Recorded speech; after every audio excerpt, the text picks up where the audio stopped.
Here is a strange question.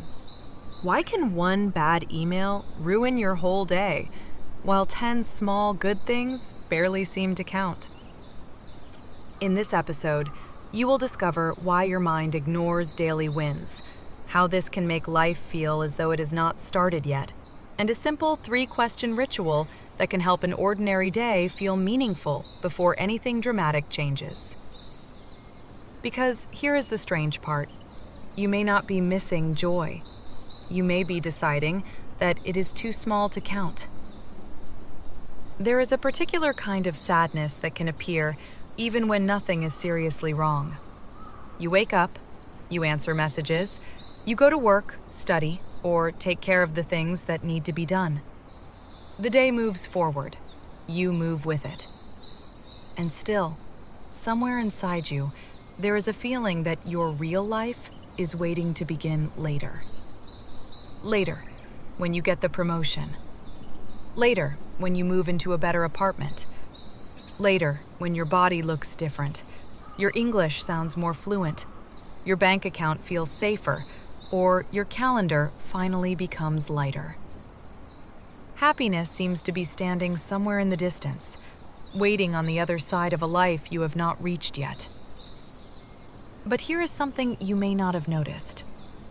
Every time you say, "I will be happy when," the finish line moves.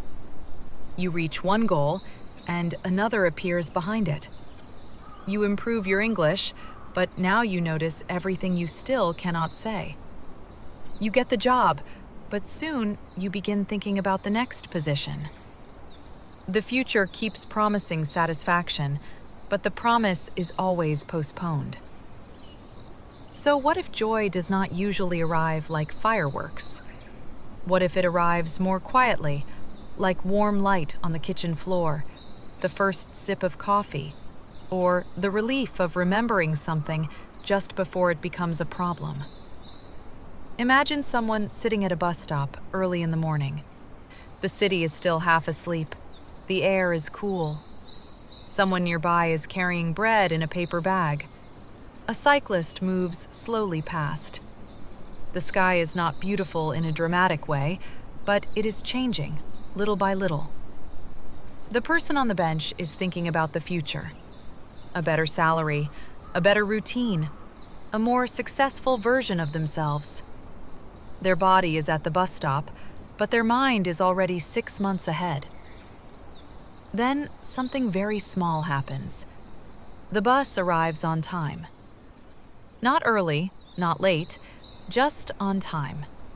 And for 1 second, there is relief. A tiny feeling of, good, this part worked. Most of us would ignore that moment. We would step onto the bus and continue worrying. But what would happen if we allowed that feeling to register? Here is the first discovery. Small joy often disappears because the brain does not consider it important enough to remember. Problems demand attention. Delays, mistakes, and unfinished tasks stay active in the mind. But a bus arriving on time creates no emergency, so the brain lets the moment go. This is why one bad email can dominate an entire day, while 10 quiet things that went well leave almost no trace. We also live in a culture that teaches us to respect only the grand milestone, the announcement, the transformation, the new job title, the expensive journey, the perfect before and after story. We learn to treat happiness like a reward for dramatic change. And because of this, ordinary days begin to feel like a waiting room.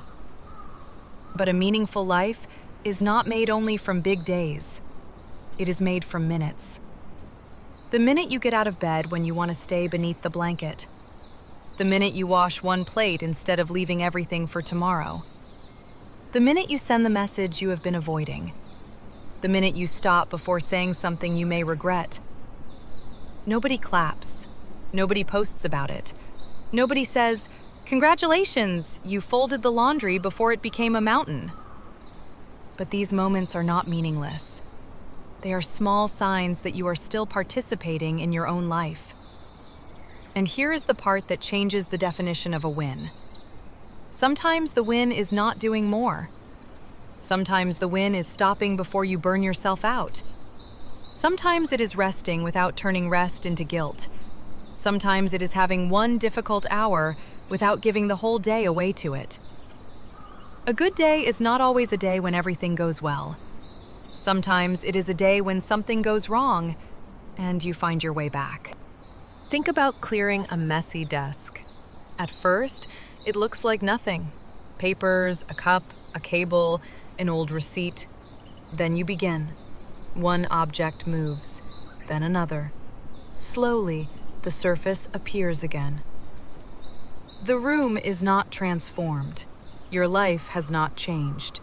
But something in your mind relaxes because the outside world has become slightly easier to enter.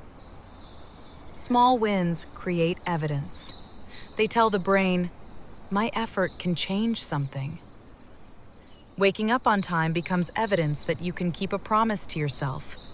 Preparing your clothes for tomorrow becomes a quiet gift to your future self. Answering one difficult email becomes a small act of courage. Self-trust is rarely built through one heroic decision. It is built through ordinary moments that say, I told myself I would do this, and I did. But there is another kind of small joy that has nothing to do with achievement. It enters through the senses. The smell of coffee before the first sip. Clean sheets against tired skin. Rain touching the window while the room stays warm. The feeling of opening a new notebook. The first page still empty and full of possibility. These moments do not ask you to become better. They only ask you to arrive. And that may be why they are easy to miss. We are trained to value what improves us, not what grounds us. But when your hands are in warm water, washing a cup slowly, you are not behind. When you are cutting fruit, making the bed, folding a sweater, or closing your laptop at the end of the day, you are not wasting your life. You are touching it. A chore can feel like punishment when your mind is somewhere else, but it can become a ritual when you return to the physical world. The sound of water, the smell of soap, the shape of a clean room, the small order you create with your own hands. In a fast digital world where your attention is pulled in 10 directions, sensory joy brings you back to one place. Here, this cup, this breath, this evening light. And once the present feels solid again, anxiety has less space to grow. Now, here is an uncomfortable question. If you start appreciating small things, will you lose your ambition? Many people fear this without admitting it. They believe dissatisfaction keeps them moving. They think contentment will make them lazy.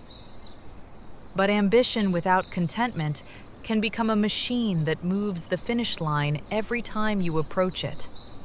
Nothing feels enough for long. Every achievement quickly becomes normal. Contentment does not mean that you stop wanting more. It means you stop rejecting the life you have while building the life you want. You can work toward a dream and still enjoy the tea in your hands. You can improve your English and still be proud of the sentence you can say today. You can be unfinished and still be allowed to feel peace. So, how do you begin noticing small wins without turning them into another task? At the end of the day, ask yourself 3 quiet questions. What did I finish? What did I recover from? What did I notice? Maybe you finished one small task. Maybe you returned after losing motivation. Maybe you noticed beautiful light, a good conversation, or the taste of something warm. The answers do not need to be impressive. I replied to one message. I did not give up after a bad morning. The sky looked beautiful for a moment. The purpose is not to pretend that everything is good. It is to tell the truth more completely. Yes, there are things you still want. Yes, there are problems you still need to solve. Yes, some days are heavy. But also, maybe the coffee was warm. Maybe you answered the message. Maybe the room felt lighter after 10 minutes of care. Maybe you continued in a way nobody else noticed. And maybe these small things are not distractions from your real life. Maybe they are your real life. The promotion may come. The journey may happen. Your English may become fluent. A new chapter may begin.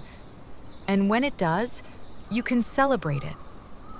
But you do not have to wait until then to belong to your own life. You can belong here, in this ordinary morning, in this imperfect routine, in the small win nobody noticed but you. Because a beautiful life is not built only from moments that take your breath away. Sometimes it is built from the moments that quietly help you breathe again.